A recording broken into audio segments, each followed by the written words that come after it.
Hola, buenos días a mis alumnitos de quinto cuatrimestre de pedagogía. Estamos, como ya saben, en la materia de teoría curricular general.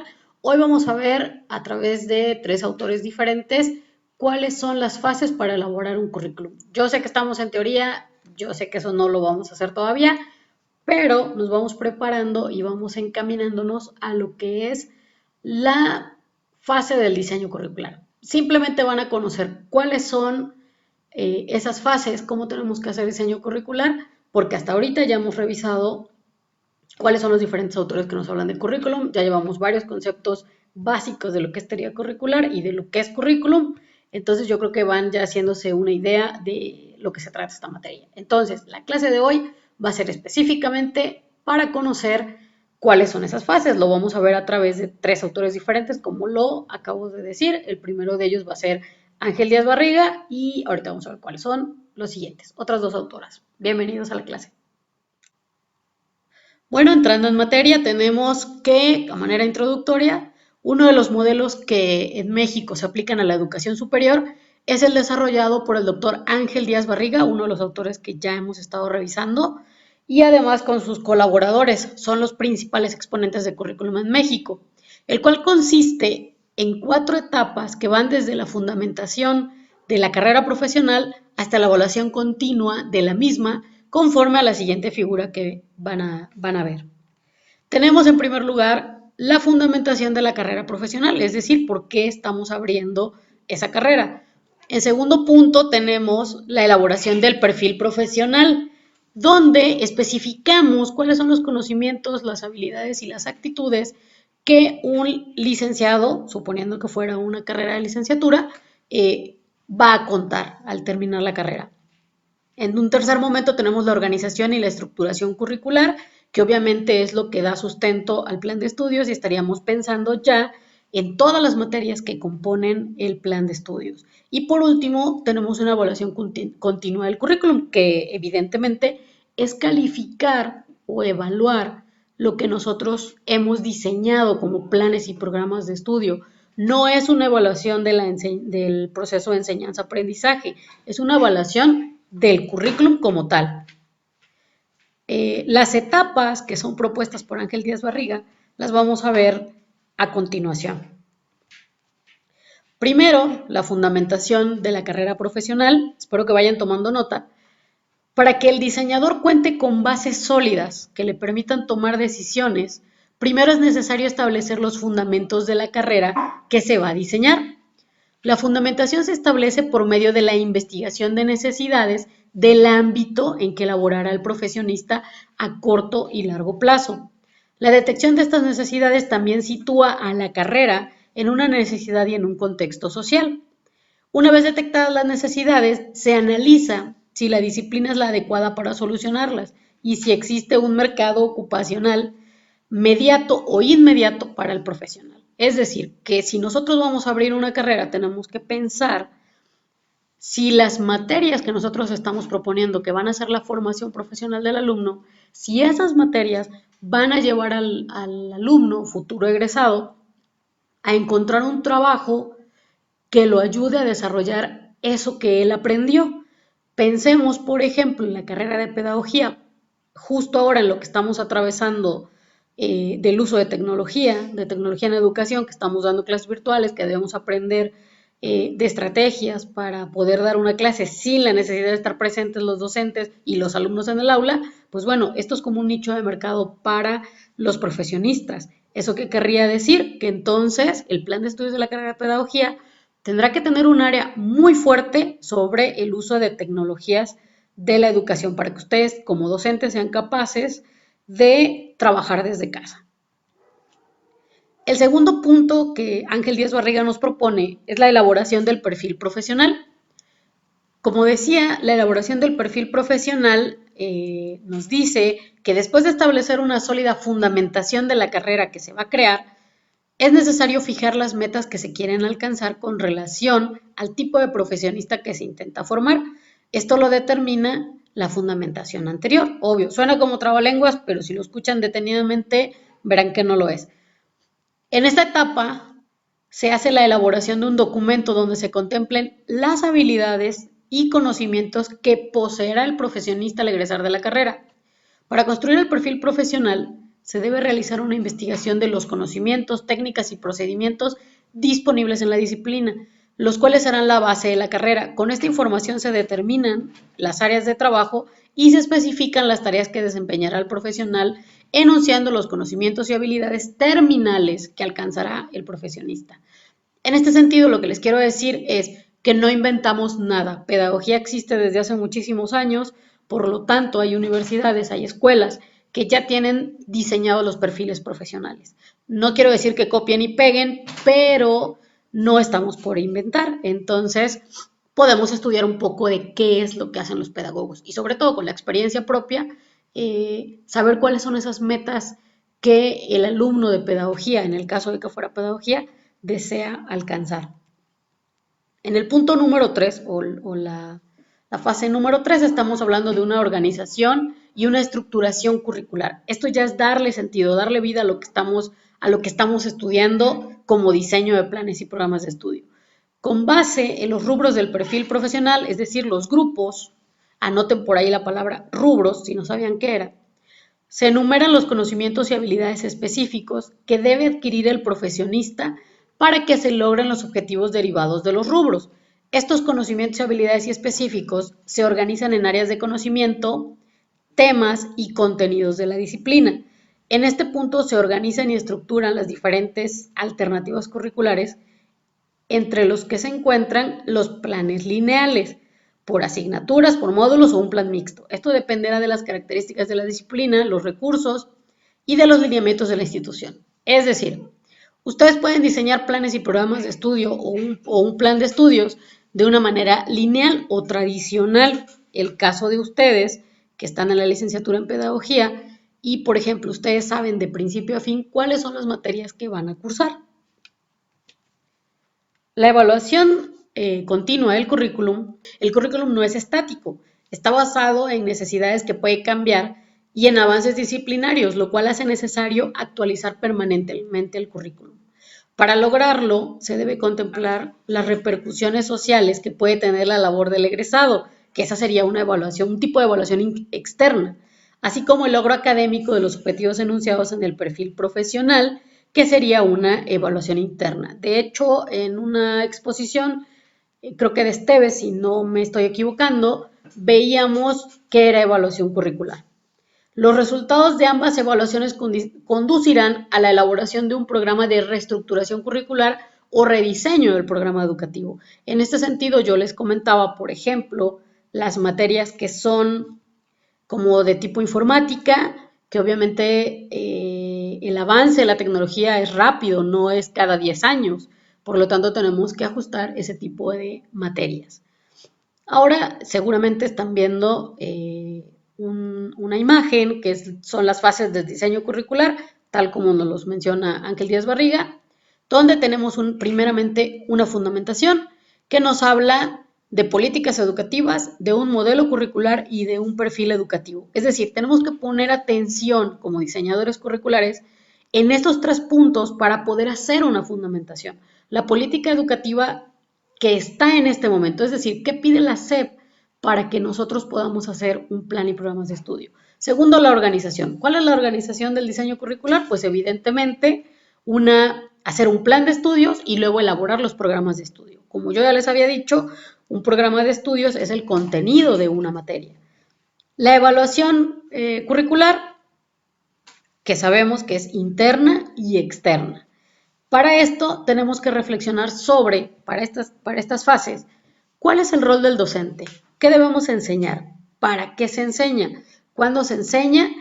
¿Con qué enseñar? ¿Y cómo enseñar? Bueno, ya revisamos cómo Ángel Díaz Barriga hace una breve introducción a lo que es diseño curricular, pero además cómo él nos explica las fases. Ya vimos esas 4 fases. Bueno, vamos a conocer a la doctora Ana Graciela Fernández Lomelín, que es otra autora que nos habla acerca de cómo hacer estas fases, ¿no? En este caso, ella nos habla muy en concreto de 3 dimensiones que debe contener el currículum. La primera es hacer diseño curricular. Esa es la primera dimensión. La segunda es el desarrollo curricular. Cuando hablamos del desarrollo estamos pensando cuáles son las materias que van dentro de ese desarrollo. Y por último, la evaluación curricular. Ella no es muy específica en la manera en explicar cómo hacer diseño curricular, por lo tanto, solo quería hacer mención de que ella nos habla de 3 dimensiones, pero no nos hace una especificación para que ustedes lo conozcan.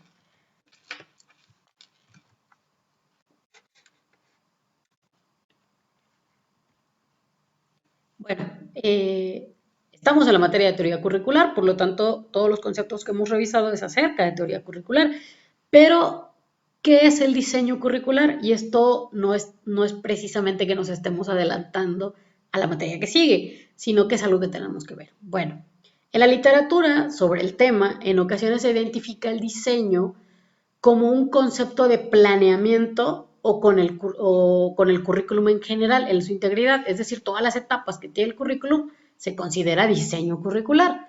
Esto nos lo dice Arnaz en 1981, que ya lo habíamos revisado anteriormente. Otros autores identifican el término con los documentos que prescriben la concepción curricular o con una etapa del proceso curricular, o sea, solamente con una etapa, no con todas. Esto no es para que se enreden, es que diseño curricular puede empezar desde la fundamentación y terminar con la evaluación o solamente alguna de ellas llamarle diseño curricular. El diseño curricular puede entenderse como una dimensión del currículum que revela la metodología, las acciones y el resultado de un diagnóstico, modelación, estructuración y organización de los proyectos curriculares. ¿Cuáles son los proyectos curriculares?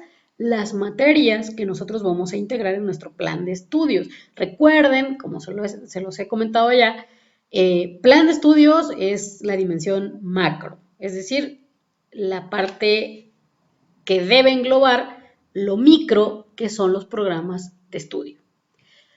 El diseño curricular prescribe una concepción educativa determinada que al ejecutarse pretende solucionar problemas y satisfacer necesidades y en su evaluación posibilita el perfeccionamiento del proceso de enseñanza-aprendizaje. Con este perfeccionamiento estamos hablando precisamente de una reestructuración o de una actualización del currículum, de eso se trata. El diseño curricular es metodología, en el sentido que su contenido explica cómo elaborar la concepción curricular, es decir, cómo nace un currículum. Esa acción, en la medida que constituye un proceso de elaboración y es resultado porque de dicho proceso quedan plasmados en documentos curriculares dicha concepción, es decir, dicho nacimiento del plan de estudios y las formas de ponerla en práctica y además de evaluarla. ¿Esto qué quiere decir?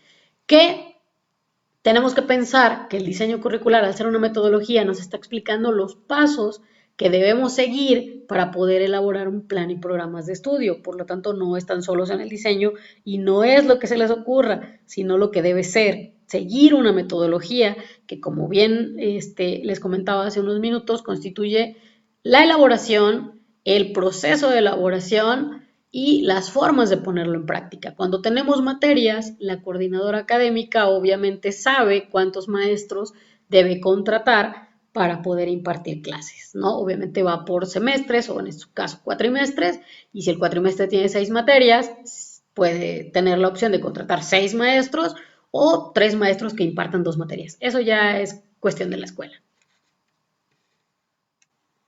La pregunta es, ¿cuáles son las tareas del diseño curricular? Bueno, no siempre en la literatura revisada queda bien delimitada cuál es la tarea del diseño.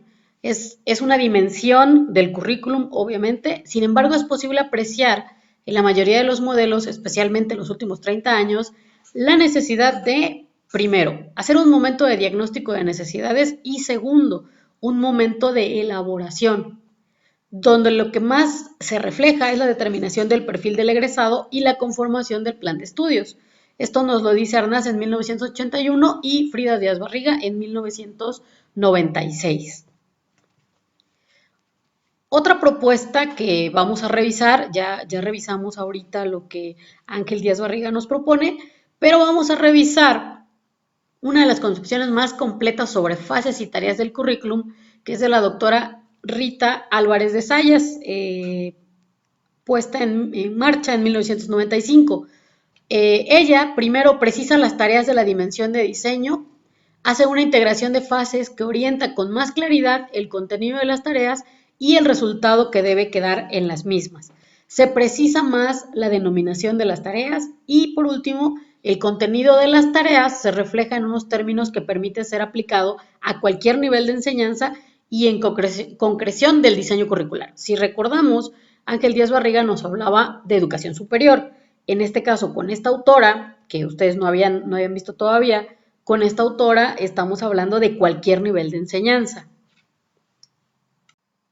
Bueno, esta autora, Rita Álvarez de Sayas, en 1995, nos está hablando de elaborar el diseño curricular o de implementar tareas en su diseño, que son 5. Para ella son 5 tareas las que tenemos que hacer. ¿Cuál es la diferencia con Díaz Barriga? Acuérdense cuál es la diferencia. ¿Cuántas nos dijo Díaz Barriga que eran y cuántas está proponiendo ella? Se supone que en este punto con ella son más claras las tareas que tenemos que hacer. Ustedes juzgarán si son más claras o no, o si Díaz Barriga es más sencillo de aplicar. La única diferencia que existe hasta ahorita, bueno, es que ella en sus tareas nos posibilita diseñar cualquier plan y programas de estudios de cualquier nivel de enseñanza, preescolar, primaria, secundaria, bachillerato o nivel superior, y Díaz Barriga se está enfocando a nivel superior. Bueno, la primera tarea de diseño curricular que nos dice esta autora es, primero, el diagnóstico de problemas y necesidades. Segundo, la modelación del currículum. Tercero, una estructuración curricular. Cuarto, la organización y la puesta en práctica de este plan y programas de estudio. Y por último, el diseño de la evaluación curricular. Ya vimos que la evaluación curricular tiene un carácter interno y externo. Por lo tanto, eso siempre deben tenerlo en cuenta. Ahora bien, ¿qué se hace en cada una de las tareas y cuál es su contenido? Eso es lo importante, eso es lo que vamos a descubrir en este momento. Bueno, primero hay que hacer un diagnóstico de problemas y necesidades. Esta consiste en el estudio del marco teórico, es decir, las posiciones y tendencias existentes en los referentes filosóficos, sociológicos, epistemológicos, psicológicos, pedagógicos y didácticos, que influyen en los fundamentos de la posible concepción curricular, sobre las cuales se va a diseñar el currículum. Es un momento de estudio y preparación del diseñador en el plano teórico para poder enfrentar la tarea de explorar la práctica educativa. El estudio de las bases y fundamentos le permite establecer indicadores para diagnosticar la práctica. El contenido de esta tarea permite la realización de la exploración de la realidad para determinar el contexto y la situación existentes en las diferentes fuentes curriculares, traducido a palabras más simples y llanas. Tenemos que hacer primero un estudio, hay que hacer un marco teórico para poder diseñar un currículum. Por eso es que ser diseñador curricular es una tarea de un pedagogo.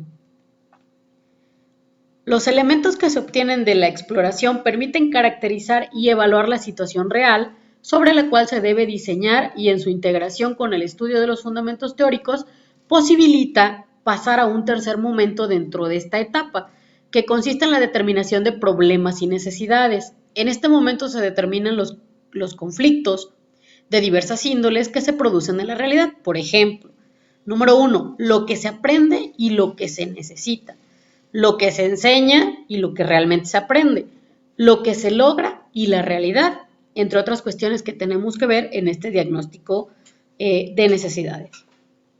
Del estudio anterior, también debe surgir un listado de necesidades e intereses de los sujetos a formar que deben ser tenidos en cuenta en el currículum a desarrollar. ¿De quién estamos hablando? Obviamente de los alumnos.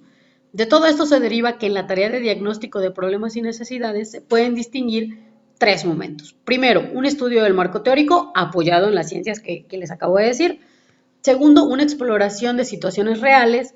Y tercero, la determinación de problemas y necesidades. El resultado de esta tarea debe quedar plasmado en una breve caracterización de la situación explorada y los problemas y necesidades a resolver. Es decir, todo el trabajo de diseño de plan y programas de estudio no está centrado en la fundamentación. Realmente esto es como una entrada a poder diseñar planes y programas. En un segundo momento, tenemos la modelación del currículum. En esta tarea se precisa la conceptualización del modelo, es decir, se asumen posiciones en las diferentes referentes teóricos en relación con la realidad existente. Otra vez, sé que suena trabalenguas, pero no lo es. Tenemos que encontrar cuál es la posición teórica en este momento de la carrera que nosotros queremos diseñar. Se explicita cuál es el criterio de sociedad, hombre, educación, maestro, alumno. Se caracteriza el tipo de currículum, el enfoque curricular que se ha escogido. Un momento importante de la concreción de esta tarea es la determinación del perfil de salida expresado en objetivos terminales de cualquiera de los niveles que se diseñe. ¿Cuál es el perfil de salida? Evidentemente, el perfil del egresado, y los objetivos terminales son lo que nosotros esperamos como diseñadores curriculares que los alumnos sepan hacer. El perfil de salida se determina a partir de, primero, bases socioeconómicas, políticas ideológicas, culturales, en relación con la realidad social y comunitaria, que obviamente es diferente si hablamos del estado de Veracruz, de nuestro país que es México, a las bases socioeconómicas de Europa, por ejemplo, de cualquier país. Las necesidades sociales, las políticas y organismos e instituciones y la identificación del futuro egresado, campos de actuación, cualidades, habilidades, conocimientos que son necesarios para que el alumno actúe y se desarrolle como el profesionista que está pensado hacer. La modelación del currículum incluye una tarea de mucha importancia para el proceso curricular y esa es la determinación de los contenidos necesarios para alcanzar los objetivos terminales. Se entiende por determinación de contenidos la selección de conocimientos, habilidades y cualidades que deben quedar expresados en programas de módulos, disciplinas, asignaturas, programas directores, componentes, de acuerdo al criterio de estructuración que se asuma y el tipo de currículum adoptado, precisando al nivel que se está diseñando. Es decir, nosotros podemos elegir si usamos materias, asignaturas, o usamos un programa de módulos donde varias materias componen un módulo, pero nosotros avanzamos por módulo y no por materia. En la tarea de modelación se pueden distinguir tres momentos fundamentales. La primera, que es la conceptualización del modelo. La segunda, que es la identificación del perfil del egresado o los objetivos terminales. Y, por último, la determinación de los contenidos y la metodología. Ok, pues estamos ya en la tercera fase, que es la estructuración curricular. Esta tarea consiste en la secuenciación y estructuración de los componentes que intervienen en el proyecto curricular que se diseña. En este momento se determina el orden en que se va a desarrollar el proyecto curricular, el lugar de cada componente, el tiempo necesario, las relaciones de precedencia e integración horizontal necesarias, y todo eso se lleva a cabo a través de un mapa curricular, donde quedan reflejadas todas estas relaciones. La secuenciación o estructuración está vinculada a la concepción curricular, ya que esta influye en la decisión de la estructura. Otra vez, yo estoy segura que muchos estarán diciendo, ¿y esto qué diablos es? Bueno, esto es el sustento de todo lo que es el diseño. En este punto nos está diciendo que la tarea consiste en hacer una secuencia muy bien estructurada de cuáles son las materias que vamos a cursar. Si ustedes se dieron cuenta, cuando entraron a primer semestre o primer cuatrimestre en su caso, las materias todavía eran muy comunes a lo que es la preparatoria. O sea, todavía tenían historia, sociología, no sé, tal vez epistemología, metodología de la investigación, etcétera, etcétera. Pero conforme fueron avanzando, y ahorita justamente que están en quinto cuatrimestre, encuentran ya materias que tienen que ver con la disciplina de pedagogía, obviamente, de eso estamos hablando. Entonces encuentran materias como esta de teoría curricular general, donde para poder llegar a esta materia ya cursaron al menos unas 20 materias antes de llegar a teoría curricular. Por lo tanto, eso es lo que nos quiere decir esta diapositiva, que estamos pensando en el orden en que se va a desarrollar la carrera, en el orden en que se va a desarrollar una licenciatura, como fue el caso de pedagogía en su momento, obviamente cuando hicimos el diseño, pensando cuáles son las materias que van primero, cuáles van después y por qué van primero y por qué van después. Por aquí, esta diapositiva nos habla de una secuenciación, es decir, si tenemos materias que requieren continuarse, en este caso teoría curricular, viene diseño curricular y luego viene evaluación y luego viene planes y programas 1 y luego viene planes y programas 2. Esa es la secuencia que trae esta área de diseño curricular. Si hablamos de precedencia, es decir, lo que precede, lo que está antes, para que ustedes lleven diseño, tienen que aprobar teoría curricular, evidentemente. No es amenaza, pero sí tienen que pensarlo de esa manera. Tenemos una cuarta fase, que es la organización para la puesta en práctica del proyecto curricular. Esta tarea consiste en prever todas las medidas para garantizar la puesta en práctica del proyecto curricular. Es determinante dentro de esta tarea la preparación de los sujetos que van a desarrollar el proyecto, en la comprensión de la concepción, en el dominio de los niveles superiores del diseño y del propio, y en la creación de condiciones para ponerlo en práctica. La preparación del personal pedagógico, es decir, los maestros, se realiza de forma individual y colectiva, y es muy importante el nivel de coordinación de los integrantes de colectivos de asignaturas, de disciplinas, de año, grado, nivel, carrera, etcétera, etcétera, para alcanzar niveles de integración hacia el logro de los objetivos. Esto querría decir que todos los maestros, por ejemplo, en la Universidad de Filadelfia, que todos los maestros que son del área de diseño curricular, obviamente no soy la única persona que da esa materia en la escuela, tendríamos que ponernos de acuerdo para saber qué línea estamos siguiendo, qué aprendemos en teoría, qué sigue en diseño, qué aprendemos en evaluación. Eso sería como una reunión de disciplina, por disciplina, ¿ok? Este trabajo de la organización y puesta en práctica tiene su centro en el alumno, porque es para el alumno un plan de estudios, para diagnosticar su desarrollo, los avances, limitaciones, necesidades, intereses, etcétera. Esta tarea incluye además la elaboración de horarios, conformación de grupos de clases y de otras actividades, los recursos, etcétera, etcétera. Por lo que en ella participan todos los factores que intervienen en la toma de decisiones de esta índole, incluyendo la representación estudiantil. En este sentido, el hacer horarios, el designar los salones de clases, etcétera, etcétera, hasta los maestros, no depende del diseñador curricular, ya depende de la universidad. En este caso, la licenciada Carolina, que es la coordinadora académica, que es la persona que hace esta designación. La quinta etapa o la quinta fase es el diseño de la evaluación curricular, es donde estamos ya concluyendo esta propuesta, esta segunda propuesta. En todos los niveles y para todos los componentes del proyecto curricular se diseña la evaluación que debe de partir de objetivos terminales y establecer indicadores e instrumentos que permitan validar a través de diferentes vías la efectividad de la puesta en práctica del proyecto curricular de cada uno de los niveles, componentes y factores. En este punto recordarán, la evaluación se lleva de manera interna y de manera externa. Bueno, tal como lo hemos descrito hasta ahorita, hay que elaborar un perfil del egresado, y no tan solo lo dice Ángel Díaz Barriga, lo dice también esta autora, por lo tanto, creo que entendemos que es muy importante.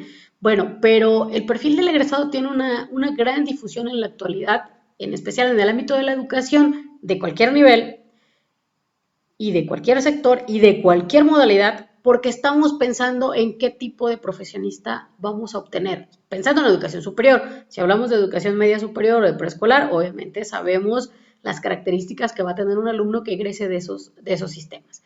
El hecho de determinar los límites y llegar a una definición de una profesión o de lo que se espera del egresado en un nivel determinado de enseñanza conduce a que nosotros tengamos un perfil del egresado. Recuerden que el perfil del egresado se divide en conocimientos, habilidades y actitudes.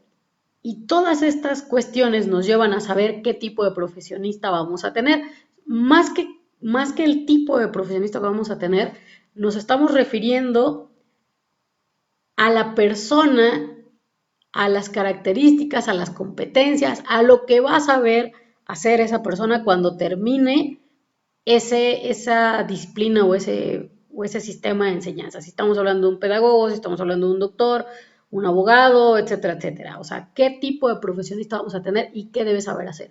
Si ustedes revisan el perfil del egresado de pedagogía, les va a decir qué es lo que oficialmente ustedes deberían de saber hacer. Y créanme, sí viene a ser diseño curricular, por lo tanto, pónganle mucha atención a sus clases. Bueno, revisando en coincidencia con Ángel Díaz Barriga y la autora, tenemos un punto en común, que es el perfil del egresado, el diseño del perfil del egresado. Pero bueno, ¿qué es el perfil del egresado? así como una definición como tal, es la descripción de las características principales que deberán tener los educandos como resultado de haber transitado por un determinado sistema de enseñanza-aprendizaje. Esta definición la hace José Arnaz en la planeación curricular en 1996. Otra definición es la descripción del profesional de la manera más objetiva a partir de sus características. Mercado Martínez y L. Ramírez, una aportación del perfil profesional del psicólogo, pero es una definición muy válida. Lo componen al perfil del egresado tanto los conocimientos y habilidades como las actitudes. Todo esto definido operacionalmente delimita un ejercicio profesional. Ángel Díaz Barriga, alcance y limitaciones de la metodología para la realización de planes de estudio, en un libro de Frida Díaz Barriga que se llama Metodología de Diseño Curricular para la Educación Superior. La elaboración de un perfil debe recorrer varias etapas. La primera de ellas es la determinación del objeto de la profesión determinado por el grupo de problemas que hay que solucionar y el entorno social. Eso ya lo revisamos bastante. Segundo, investigar los conocimientos, técnicas y procedimientos de la disciplina que son aplicables a la solución de los problemas. Tercero, investigar posibles áreas de acción del egresado. Cuarto, análisis de las tareas potenciales que debe desempeñar el egresado. Quinto, investigar la población donde podría ejercer su labor. Sexto, desarrollo del perfil a partir de integrar necesidades sociales. Nivel a alcanzar por las disciplinas, tareas y características poblacionales. Y séptimo, la evaluación del perfil. Un perfil bien definido debe tener la suficiente claridad y precisión para que pueda evidenciar cómo será el egresado, por lo que los elementos que lo caracterizan pueden resumirse en 1. Especificar las áreas del conocimiento en las cuales deberá adquirir dominio. Segundo, descripción de las tareas, actividades, acciones que deberá realizar en dichas áreas. Delimitación de valores y actitudes a adquirir necesarias para el buen desempeño. Análisis de la población que recibirá las esferas de labor, es decir, dónde va a trabajar. Especificación de las habilidades que debe desarrollar desde el punto de vista teórico y práctico que le permitirán su desempeño. A estas características debemos agregar que todo perfil debe garantizar la educación permanente y la formación recurrente y principios básicos que complementan a el perfil, tal como, primero, polivalencia, que es la capacidad de conducción, adaptación y flexibilidad, eficiencia, diseño, presupuesto, costo y control. Estrategia, capacidad para participar, generar situaciones organizativas dentro de un proceso permanente de cambio y transformación. Actualización, autonomía para el manejo de tecnologías modernas. Estabilidad, preparación para transitar por diferentes situaciones, producto de los cambios y transformaciones sin apartarse de los objetivos. Y bueno, pues ya como conclusión y que han llegado hasta aquí, que espero que me hayan escuchado toda la transmisión, tenemos, ya para sintetizar y para terminar, cómo puede definirse un plan de estudios. Ya dijimos que es un listado de materias, es la manera más rápida de decir qué es un plan de estudios. El listado de materias que componen a una carrera, ¿no? En este caso, bueno, siempre pensamos en pedagogía, pero una de las definiciones que debemos de contemplar, digamos, que es la que nos hace Frida Díaz Barriga, es el total de experiencias, ese es el plan de estudios, el total de experiencias de enseñanza-aprendizaje que deben ser cursados durante una carrera e involucran la especificación del conjunto de contenidos seleccionados para lograr ciertos objetivos, así como para estructurar y organizar la manera en que deben ser abordados dichos contenidos, su importancia relativa y el tiempo previsto de aprendizaje. Si estamos hablando de una carrera, en su caso son 4 trimestres, estamos hablando de 3 años, pero hay carreras que tienen una duración diferente, obviamente. De hecho, esta misma carrera hace 3 años más o menos, duraba 4 años. Entonces, creo que eso ya lo hemos platicado por ahí. Y bueno, otra definición que encontramos es que el plan de estudios es el esquema estructurado de las áreas obligatorias y fundamentales y de las áreas optativas con sus respectivas asignaturas que forman parte del currículum de los establecimientos educativos. ¿Ok? Yo espero que con este video, con este material que ustedes están revisando, puedan tener una idea más cercana, más fácil de lo que es hacer diseño curricular y de lo que implica lo que son los planes y lo que son los programas de estudio. Los invito a revisar las actividades que están en plataforma, que deben de realizar el día de hoy, para que les cuente como asistencia, ¿ok? Además de haber estado en el chat. Muchas gracias por su atención y espero que les sea de mucha ayuda esta clase.